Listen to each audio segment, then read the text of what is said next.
She thought she could outsmart the most dangerous man in New York City. She almost did. The night started with Silk. It ended with secrets that had been buried for years clawing their way back to the surface, and a single mark on her neck that nearly destroyed everything she had spent 3 years building inside the belly of the most feared criminal empire on the East Coast. J.P. Min didn't raise his voice often. Men who truly held power rarely needed to. His silence was the warning. His stillness was the storm. But tonight, something in him cracked. And when J.P. Min cracked, entire cities felt it. Carla had dressed carefully for the Xinhua Syndicate's 50th anniversary gala. Every choice was deliberate, the backless crimson silk that kissed her deep brown skin like it was made for her body alone, the diamond studs at her ears catching light like small fires, the way she'd swept her natural curls up to expose the elegant line of her neck. She looked like a woman who belonged in luxury. She looked like she had nothing to hide. She was hiding everything. 3 years. That's how long she had moved through J.P. Min's world, like a ghost with a heartbeat, close enough to be trusted, careful enough never to be caught. She had memorized his habits, decoded his silences, and learned the precise temperature of his rage so she could step around it without ever getting burned. She was brilliant, she was patient, she was by every measure untouchable, until the light hit her neck at the wrong angle. J.P. saw it the moment she turned. One breath. That's all it took. His glass paused at his lips. The low murmur of 100 guests dissolved into white noise around him. His dark eyes locked onto the bruised purplish mark sitting just below her jaw, small but undeniable, and something ancient and volcanic shifted behind his gaze. The room didn't know it yet, but the gala was over. He crossed the floor without urgency, because men like J.P. Min didn't rush. Rushing implied panic, and he wasn't panicking. He was calculating. Every step was measured, every breath controlled, even as the fire in his chest burned hotter than anything he had felt in years. His tattooed hand found her waist before she even sensed him behind her. His fingers pressed into the bare skin of her back, not rough, not tender, possessive. "You look beautiful tonight," he said against her ear, his voice low and smooth as aged whiskey. "Tell me who else thought so." Carla felt the air shift. She knew that voice, not the words, the frequency underneath them, the frequency that meant someone was about to disappear. She turned slowly, her chin lifting, her amber eyes meeting his with a steadiness she had trained herself to maintain even when every instinct screamed. She was magnificent under pressure, always had been. That was both her greatest weapon and the thing that maddened J.P. Min beyond reason. "You're being paranoid," she said quietly. He tilted his head, his jaw tightened, his fingers curled gently, dangerously, around her chin, tilting her neck toward the chandelier light, and when the full glow of it kissed that mark on her skin, something behind his eyes went terrifyingly still. "Take off that dress," he said, low, absolute. She didn't move. His voice dropped to a whisper that cut through every layer of silk and composure she wore. "Now, our Carla." And what happened next, nobody in that room was prepared for. He didn't touch her roughly. That was the most terrifying part. J.P. guided Carla through the gala's gilded double doors, with one hand pressed low against the small of her bare back, possessive, deliberate, invisible to every guest they passed. His face was composed, his jaw was iron. But Carla felt the tension radiating off him like heat from a blade fresh out of flame, and she understood with sharp clarity that composure, brewed in J.P.'s world, was always more dangerous than rage. The private elevator swallowed them both. The mirrored walls threw their reflection back endlessly. Him in his tailored black suit, dark hair swept back, the serpentine tattoo curling up from his collar like a warning written in ink. Her in the crimson dress that had felt like armor an hour ago and now felt like nothing at all. The doors closed. The silence between them was suffocating. "Take it off," he said, quiet, final. Carla turned to face him. Her amber eyes didn't waver. She had rehearsed for a moment like this, not this exact moment, but something close. She had always known that the day of reckoning would arrive. She simply hadn't expected it to arrive wearing a bruise she didn't choose. Her fingers found the single clasp at her shoulder. The dress fell. J.P.'s eyes moved across her with the clinical focus of a man searching for evidence, not admiring a woman. And then he stopped. His brows pulled together, the rage in his expression shifting into something colder and more dangerous. confusion. There, below her collarbone, flush against her rich brown skin, sat a disc no larger than a coin. Flesh-toned, nearly invisible unless you knew to look. His jaw tightened. What is that? Not a question, a demand. Carla didn't flinch. She had learned that flinching in front of J.P. Min was the equivalent of blood in open water. It's a biometric patch, she said evenly. It monitors my cardiac rhythm and delivers microdoses of a stabilizing compound every 6 hours. The silence that followed was absolute. Why, he said, would you need cardiac stabilization? Her eyes held his. Because someone in your inner circle has been poisoning me, J.P. slowly. For the past 4 months. The temperature in the elevator dropped 10 degrees. She watched the information move through him, watched his stillness become something different, something seismic. His hand rose slowly and his fingers hovered just above the patch without touching it, as though it were a wound he hadn't yet decided whether to examine or cauterize.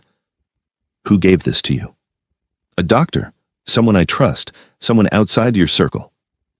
She held his gaze. The mark on my neck isn't what you thought it was. It's a chemical reaction, the patch's edge oxidizing against my skin. There was no other man, J.P. She said it without softness, without apology.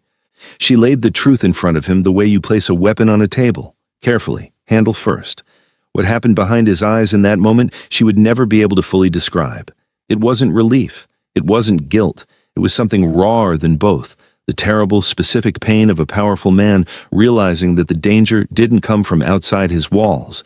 It came from inside his own house. He stepped back, his hand pressed flat against the elevator wall. Someone in my circle, he repeated. Yes.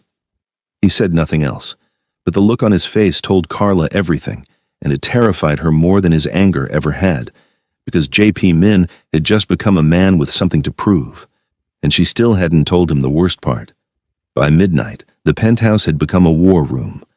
JP's security chief, a broad-shouldered man named CO who communicated exclusively in single syllables and hard stares, Adi had pulled every surveillance feed from the past 30 days across Carla's known movements. The screens cast blue light across JP's face as he stood before them, his jacket discarded, sleeves rolled back, the full sprawl of ink across his forearms visible. Dragons and daggers, and the old Xinhua crest that his father had burned into his skin at 17. Carla sat across the room, wrapped in his shirt, watching him work. She had learned to read him in silence. But right now he was building something. A case, a target, a direction for the fury that had nowhere to land yet. She needed to control where it landed. She had perhaps 30 minutes before the footage revealed what she had been praying it wouldn't. 22 minutes later, Seo froze a frame. A figure in a dark hoodie, meeting Carla in the alley behind her studio on West 46th. 3 weeks ago, the figure's hand on her arm, and her face, unmistakably hers, tilted toward him with something that looked, at that angle, devastatingly close to tenderness. JP didn't speak for a very long time. "Play it again," he said. SEO played it again. Carla's heartbeat was a fist against her ribs. She kept her expression neutral, the way she had kept it neutral through 3 years of dinners with men who casually discussed the weight of human lives. She was exceptional at stillness. But this was the one secret she had never prepared a clean answer for. Because this secret wasn't hers alone to give. "Who is he?" JP said. "JP, who?" He turned from the screen. His eyes found hers across the room, and in them she saw something she had never seen there before. Not anger, not possession, something fractured. "I need you to sit down," she said. "I don't sit down. You'll want to sit down for this." He crossed the room in 4 steps and stood over her. Every line of him taut, controlled, catastrophic in his nearness. Her chin lifted to meet his gaze. She refused to shrink. Whatever storm he became, she would stand inside it upright. "His name," she said carefully, "is Hyun." JP went completely still. "He goes by a different name now. He's been living in Queens for 3 years, in a safe house I fund from my own accounts." She held his gaze. "He found me 18 months into my time with you. He came to me because he had nowhere else to go. Because he was convinced that if you found him, you would—" "Stop." JP's voice was barely sound. "Say the name again." "Hyun," she said. "Min Hyun, your brother, JP." The silence that fell was not ordinary silence. It was the kind that comes after an earthquake, after the shaking stops and the world hasn't yet decided what shape it intends to take. JP's hand found the edge of the table. His knuckles whitened. Every carefully constructed wall behind his eyes was straining under the weight of what she had just handed him. A ghost walking, a death undone, a lie he had been fed by the people closest to him for 5 years. "He's alive," JP said, not to her, to the room, to no one. "He's alive," Carla confirmed, "and the people who told you he wasn't, they're the same people poisoning me." She watched the dots connect behind his eyes, and the question she saw forming there, the one he hadn't asked yet, was the one she feared most, because it was the right question, and the answer would change everything. He asked it at 2 a.m., standing at the floor-to-ceiling window with Manhattan burning orange and gold 30 stories below. His back was to her. His voice was the voice he used for people he was deciding about. "How did Hyun find you specifically, Carla? You're out of everyone in this city." She had known this moment was coming. She had constructed 17 different versions of how to answer it. Now that it was here, she discarded every single one and chose the only thing that had any real chance of surviving contact with a man like J.P. Min. The truth. "He found me," she said, "because he knew who I was. He knew my father." J.P. turned slowly. Carla sat straight-backed in the chair, her natural hair loose now around her face, the diamonds still at her ears catching the city's distant light. She looked like a woman made of composure. Inside, she was dismantling herself brick by brick to hand him the foundation. "My father's name was Reginald Osei," she said. "He ran independent import operations out of Brooklyn between 2003 and 2009. Your father's syndicate moved to absorb his territory. When he refused to fold, your father had him removed." She paused. "I was 11 years old." The room was not breathing. "I spent the next 10 years becoming exactly what I needed to become, to walk through the front door of the Shinhwa syndicate without anyone looking twice at the art restorer with the clean resume and the quiet reputation." Her voice didn't shake. It was the most devastating kind of honesty, the cold, surgical kind. "The debt that brought me to you was real. I made sure it was. I needed a reason to get inside." JP hadn't moved. His expression was unreadable, and that, she had learned, was when he was at his most dangerous. 3 years, he said, 3 years. "You came here to destroy me." She met his eyes without blinking. "I came here to dismantle your father's empire from the inside. I came for accountability." She let that land. "But your father died 14 months before I got close enough to matter. And somewhere in the second year, the plan started to cost me things I hadn't budgeted for." The implication moved through the space between them like smoke, present, undeniable, impossible to hold. "You should have told me," he said. "When, JP? In what world does a woman tell the heir to the organization that killed her father that she infiltrated his life for revenge? What version of that conversation ends with me still breathing?" His jaw worked. He turned back to the window. She watched the tension move through his shoulders, the way his hands clasped behind his back, the posture he used when he was preventing himself from doing something. She didn't know which direction that something was pointing tonight, toward her or away from her. "The people poisoning you," he said slowly. "The elders who hid Hyun. They knew who you were before I did." The realization arrived in her chest like ice water. "They knew," he continued, his voice hardening into something methodical and terrifying. "And they didn't remove you. They kept you close and poisoned you slowly, because a dead art restorer raises questions, but a sick one, eventually just disappears." Carla stood. Her legs were steady. Her mind was already 3 moves ahead. "They were going to let you believe I betrayed you," she said. "Let your rage do the work they didn't want on their hands." JP looked at her across the room, this woman who had walked into his empire, carrying a decade of grief as her weapon, and something in his face shifted into territory she had never seen him occupy before. He wasn't deciding whether to trust her, he was deciding whether he had ever stopped. "There's something else," he said, "something you still haven't told me." And she realized, with a chill that had nothing to do with the air, knew that he already knew what it was. The call came at 3:17 a.m. It was CO. 4 words. The patch. Get it off. JP took the phone from his ear with the measured calm of a man who had long since stopped being surprised by catastrophe and had begun simply navigating it. He looked at Carla. The biometric patch your doctor gave you. It was compromised. She was on her feet before he finished the sentence. Her hand flew to her collarbone. What do you mean compromised? The doctor who gave it to you, SEO, just pulled his financials. He's been on a federal payroll for 11 months. JP's voice was controlled even, surgical. The patch isn't just monitoring your vitals, Carla. It's transmitting. The word landed like a stone dropped into still water. Carla felt the ripples move outward through every conversation she'd had in this apartment, every word, every whispered admission, every dangerous truth she had handed JP in the dark while believing they were alone. The FBI had been in the room for every single one. Her hands were remarkably steady as she reached beneath the collar of his shirt and peeled the patch free. The adhesive pulled against her skin with a small, intimate sting. She looked at the disc in her palm, so ordinary, so catastrophically ordinary. JP crossed to her in silence and held out his hand. She placed it in his palm.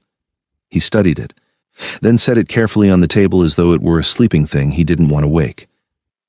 How long have you been wearing it? He said. 6 weeks. 6 weeks. He repeated it quietly, not with fury, with calculation. They know about Hyun. Yes? They know about your father. Yes. They know about the elders, the poisoning. Carla pressed her lips together.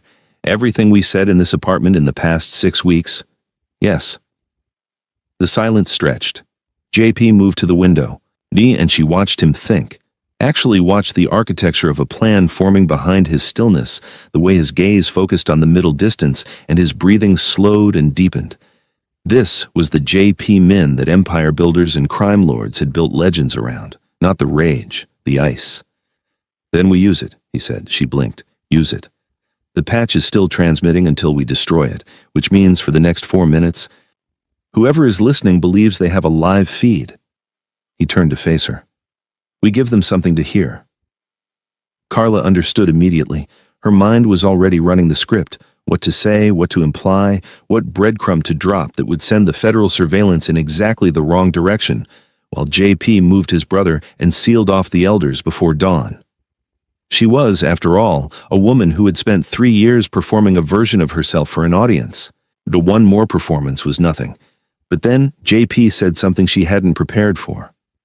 After this, he said, his voice dropping to a register that bypassed every defense she had, we're going to talk about what you said. About the second year, about what it cost you. Her breath caught. He held her gaze for exactly 3 seconds. Then he nodded at the patch on the table. 4 minutes, he said. Make it believable. She picked up the patch, pressed it back against her skin. Chunin began to speak into the silence for the benefit of people who thought they were in control. What she didn't know, what she couldn't have known yet, was that while she performed, JP had already sent one text message to a number she had never seen. And somewhere across the city, something that had been dormant for 3 years began to move. The 4 minutes expired. Carla destroyed the patch. JP watched her drop it into the glass of bourbon on the counter, watched the small disc dissolve its signal into amber liquid, and something in the set of his shoulders released, almost imperceptibly. Almost. She had learned to read the millimeters of him. The fraction of tension that left his jaw when a decision was made, the way his eyes sharpened when a plan locked into place. He was already 3 steps ahead of everyone else in the city. Fez, that had always been the most dangerous thing about him. What she hadn't anticipated was that he was also 3 steps ahead of her. He turned from the window and looked at her, really looked at her, with the kind of attention that had no agenda behind it, no strategy, just him, reading her the way she had spent years learning to read him. It unnerved her more than his anger ever had. His rage she could navigate. His clarity was another matter entirely. The elders called an emergency session for 6 a.m., he said. They're moving faster than I expected. They think you're distracted, Carla said. They're right. His voice was even. You distract me. You have for 2 years, and I've spent considerable energy pretending otherwise. He crossed the room slowly, and she held her ground as he stopped close enough that she could feel the warmth radiating off him, close enough that the space between them became its own conversation. I need to know something before this goes any further, before I burn down everything I built to protect what's standing in front of me. Her throat tightened. Ask it. Are you leaving, Carla, when this is over? When the elders are handled and Hyun is safe and the ledger is settled? Are you walking away from this? She hadn't planned for this question. She had planned for accusation, for punishment, for the cold exile that powerful men administered when they felt outmaneuvered. She had not planned for vulnerability, his or hers. She opened her mouth, and what came out was not the calibrated answer she would have constructed 12 hours ago. I don't know, she said honestly. I came here to end something. I don't know what to do with what it became. The silence held them both. Then she said it. Not as strategy, not as calculation. It arrived without permission, the way the most important truths always do. And then the moment it left her lips, she understood she had just handed J.P. Min something more dangerous than any intelligence she had ever gathered inside his walls. I'm pregnant. The room stopped. J.P.'s face didn't break. It didn't collapse into the relief or rage she might have expected. He simply went very, very still, the stillness of a man who has just received information that rearranges the entire architecture of what he thought he was fighting for. How long have you known? He said. 3 weeks. And you waited? I needed to know what kind of man you were first, the real kind. Her amber eyes held his without apology. The kind that chooses, not the kind that owns. What he did next, she had not predicted. He didn't speak. He didn't reach for her. He simply exhaled, long, slow, stripped of every layer of control he'd worn all night, and pressed his forehead gently against hers. And in that terrifying tenderness, so Carla realized she had miscalculated one thing across 3 years of perfect planning. She had fallen completely in love with the enemy. The call from CO came at 5:49 a.m., 11 minutes before the elder session was scheduled to begin. The docs had already changed hands. JP took the information standing in the center of his bedroom, shirt half buttoned, phone pressed to his ear, while Carla watched his expression from across the room. She was dressed, dark jeans, his oversized jacket across her shoulders, her natural hair pulled back with the focused energy of a woman preparing for war. She had been watching his face for 3 years. She could read every silence, and this silence was different. This was the silence of a man realizing he had been played, but not by her. The Busan contracts, he said into the phone, the offshore accounts, the dock licenses. A pause. All of them. He lowered the phone. His eyes found Carla's. The elders filed the transfer documents at midnight, while we were here. She held his gaze and said nothing. You knew, he said, not accusatory, quiet, measuring. I knew they would move tonight, she said carefully. I knew because I've been tracking Elder Kwan's communications for 4 months. I knew because his assistant is also on a federal payroll, a different department than the doctor, which means there are 2 separate investigations running parallel inside your operation. She paused. And I knew because I needed them to move tonight. The air changed. Explain that, JP said. While you and I have been in this apartment, while the surveillance patch was transmitting and every federal agent listening believed you were occupied and emotionally compromised, my contact at the Port Authority was filing counter documents, signed under a shell corporation that Hyun and I built 8 months ago. She let the pause breathe. The elders think they took your assets, JP. What they actually did was walk every one of their own accounts into a legal structure I control. Absolute silence. You staged the jealousy scene at the gala, he said slowly. You staged the entire night. I staged the patch being discovered, yes. I needed you here.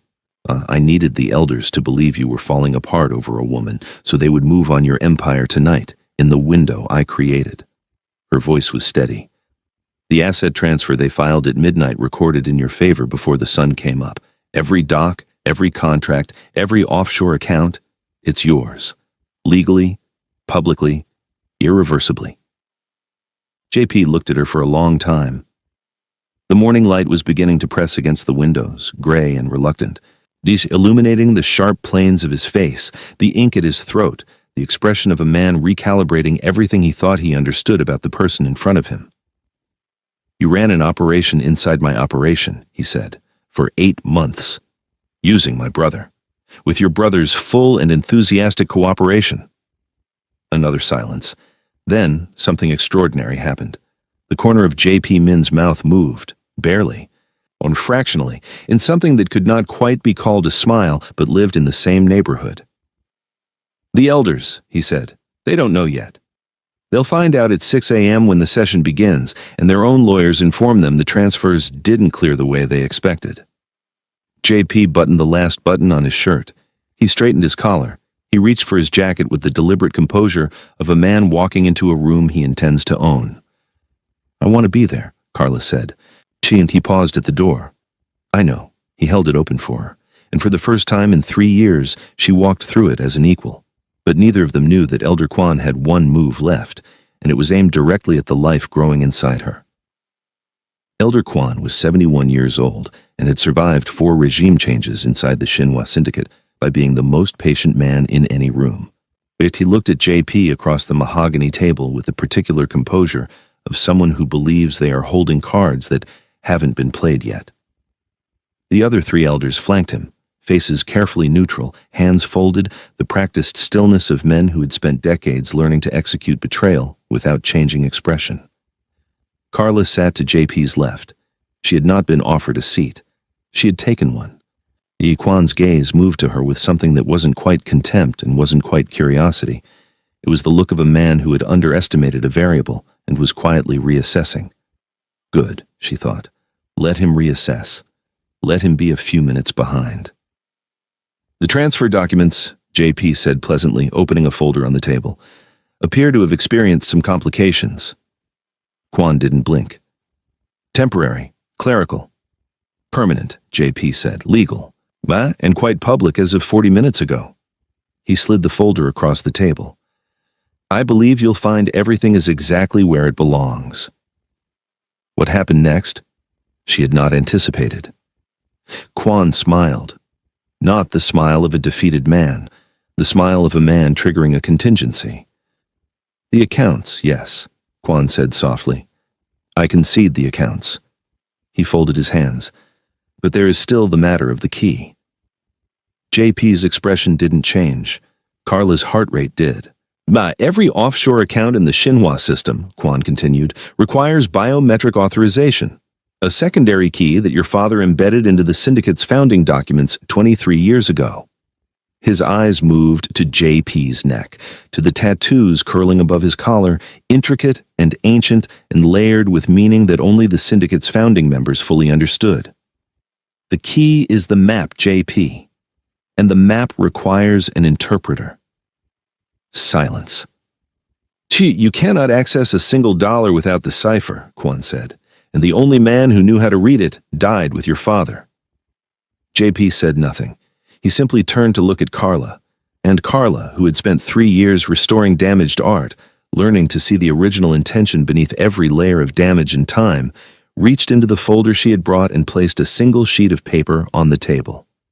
On it, rendered in precise archival ink, each was every tattoo from JP's neck and forearms, reproduced flawlessly, every line, every curve, every deliberate deviation from symmetry that wasn't artistic choice but navigational instruction, mapped, decoded, signed. "I'm an art restorer," she said to Kwan with quiet composure. "I restore things from memory. I've been looking at that ink for 3 years." She held his gaze. "I know exactly what it says." The elder's smile faded for the first time. DJP's hand covered hers on the table, not possessively, deliberately, as a declaration. "We're done here," he said. But as they rose to leave, Carla felt something, a vibration in Kwan's stillness, a held breath from the man beside him, a fractional shift in the room's atmosphere that her instincts translated into one word before her mind could form it. Run. She had less than 4 seconds to decide what to do with that word. She grabbed JP's arm. He read her face in half a second and moved, steering her left as the door behind the elders opened and 2 men in dark coats entered, not quickly, not loudly, but with the particular purposefulness of men arriving at an execution. What happened in the next 40 seconds would be discussed in whispers inside the Xinhua Syndicate for years. Carla moved first, not behind JP, beside him. She crossed to the room's secondary panel, the one she had identified during her first visit to this boardroom 18 months ago, cataloged quietly in the back of her mind the way she cataloged everything, because a woman operating alone in hostile territory learned to map every exit before she needed one. Her fingers found the latch. The panel opened. She looked back at JP. He was already there. They moved through the building's service corridor, her hand in his jaw set, her breathing controlled, neither of them speaking, because they had, somewhere between midnight and this morning, arrived at the kind of understanding that required no translation. They had been running parallel operations inside the same war. The difference was that hers had been running longer. The exit opened onto the gray New York morning, cold and indifferent and magnificent. JP stopped walking. He turned to her on the empty street, of the city waking up around them with no awareness of what had just shifted inside one of its most dangerous rooms. He looked at her face, her sharp amber eyes, her natural hair catching the pale winter light, the diamond still impossibly at her ear, the slight defiant lift of her chin that had been the first thing he noticed about her 3 years ago at a gallery opening that was never a coincidence. "You came here to destroy me," he said. The same words as before. Different weight. "I came here for justice," she corrected. "I found something else." "What did you find?" She held his gaze. "A man worth saving." The silence between them was different from every silence that had come before. This one wasn't tension, it wasn't strategy. It was the particular quiet of two people who have survived the same storm from opposite sides and arrived at the same shore. He raised his hand and touched the mark on her neck, the chemical burn, but faded now to a pale shadow, with a gentleness that had no audience and no agenda. "You took that from me," he said quietly. "The assassination attempt at the gala. It was meant for me." "Yes. You didn't tell me. You weren't ready to hear it." His thumb traced the edge of the mark, slow and careful, the way you touch something irreplaceable, something you almost lost before you understood its value. 6 months later, in a high-rise in Seoul, a woman sat behind a desk that overlooked a city of 10 million lights. Carla Osei, shadow director of the restructured Shinhwa Syndicate, architect of the most elegant corporate coup in organized crime history, signed the last document transferring Elder Kwan's assets into a fund bearing her father's name. Justice, delivered without a single act of violence. The doors opened behind her. She didn't turn around. She already knew. "I kept your seat warm," she said. JP Min walked into the light, older by 6 months and a lifetime, a ghost on paper and a king in practice. He looked at her the way he had looked at her on that empty New York street, like a man who had been handed back something he hadn't known he was capable of losing. "The Seoul elders are requesting an audience," he said. She capped her pen. She stood. She straightened her jacket over the barely visible curve of her abdomen and turned to face him with the full, unhurried confidence of a woman who had walked into the most dangerous empire on the East Coast with nothing but her mind and her grief, and walked out its queen. "Tell them," she said. "We'll be ready." She was never the captive. She was always the architect. The question, the one nobody had thought to ask, was what she intended to build next. Drop your city in the comments right now. I want to know where my people are watching from. And tell me honestly, did Carla earn her crown? Or did JP deserve better? If this story had you locked in from the very first word, subscribe and hit that bell, because the Shinhwa story is far from finished. The Ghost King and his queen have a war to win, and you do not want to miss what comes next.